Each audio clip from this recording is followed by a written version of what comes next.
Immigrants make America great. My intention today is to persuade the President of the United States on the immigration law.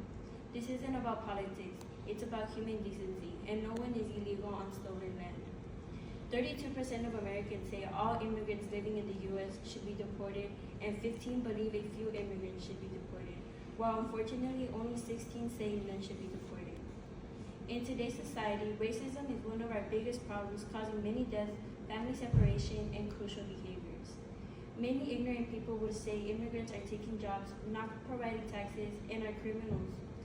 What people fail to see is that people who migrate from their home country are looking to find more and better opportunities for themselves and their families.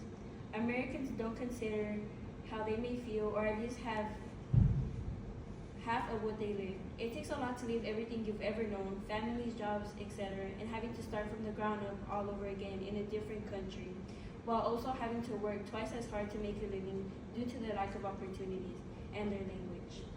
One of our biggest problems is racism.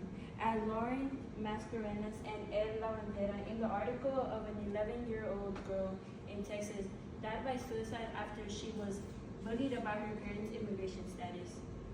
On Wednesday, February 19, 2025, unfortunately, we live on a country where people can't get past racism, where the color of your skin or where you may originate from matters. An 11-year-old girl, Jocelyn Rojo Carranza, committed suicide in fear of being left alone due to her parents' immigration status. Jocelyn was a young girl who attended Gainesville Intermediate School in Texas and participated in the Boys and Girls Club of Cobb County. It was brought to the principal, counselors, and the school's attention she was being bullied by other students, but they failed to notify the parents that Jocelyn was being bullied by several students on the bus who would insult her, along with assuming her parents were illegals in the U.S., making comments in the bus about deportation and ICE who targeted Hispanics, which led to taking her life. As parents, it should be their moral obligation to teach the children how to keep negative comments to themselves, along with treating others how they would like to be treated. Because no one may never know what goes through someone's mind, and God forbid it could sadly cause another death. Children are too young to know about discrimination, and I would assume the adults are self-aware that the color of your skin and what your nationality is doesn't define a person. Every race, gender, and skin color commits crimes. We just discussed the problem with racism, now let's discuss the solution to immigration.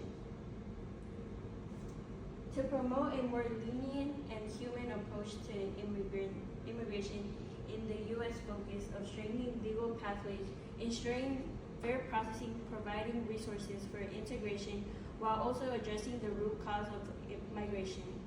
By expanding visa programs, streamline legal immigration processes, create safe and legal channels dealing with the cause of migration, and criminalization of migration. Support integration for inclusion, providing resources for integration, promote social inclusions, and address discriminations and bias.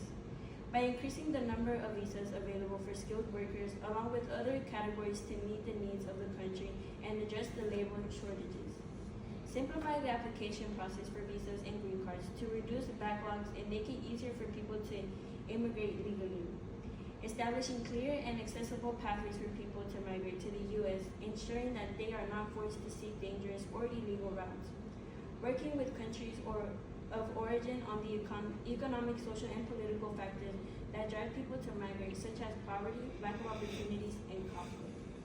Stop using federal criminal prosecutions for migration-related offenses and focus on addressing the understanding cause of migration, rather than punishing people for seeking a better life. Offering immigrants access to language training, job training, and other resources to help them integrate into their new communities. Taking steps to combat discrimination and bias against immigrants and ensure that they have equal access to opportunities and resources. Now that we discussed the problem with racism and the solution to making immigrants legal, now I will discuss the benefits of allowing illegal immigrants to stay in the United States. As Andrew Moriarty on March 14, 2024 mentioned in the article, immigration benefits all Americans and strengthens the economy. All Americans benefit from immigrants.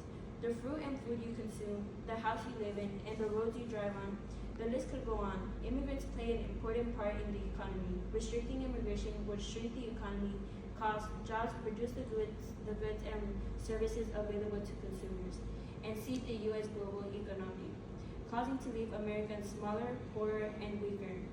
Immigrants pay nearly around $525 billion annually in federal, state, and local taxes. A vital contribution significantly outweighs any support they receive from the government. While undocumented immigrants who pay nearly $50 billion in taxes annually despite being ineligible to access most federal or state-funded benefits such as Social Security and support public services such as schools and roads.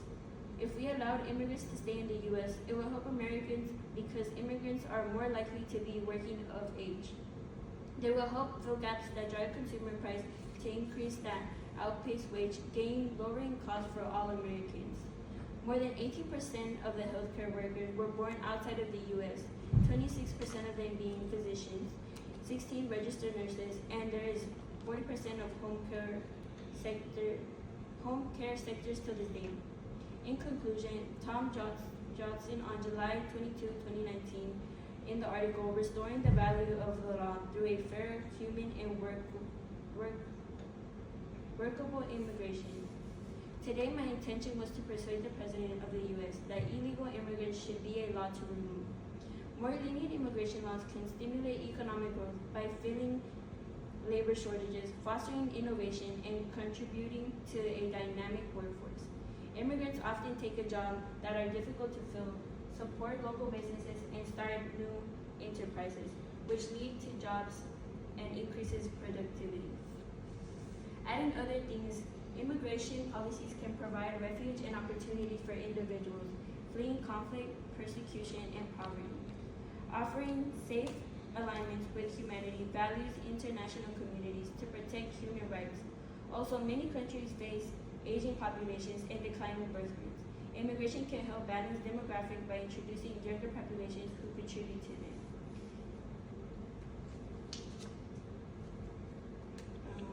My call to action was actually Jason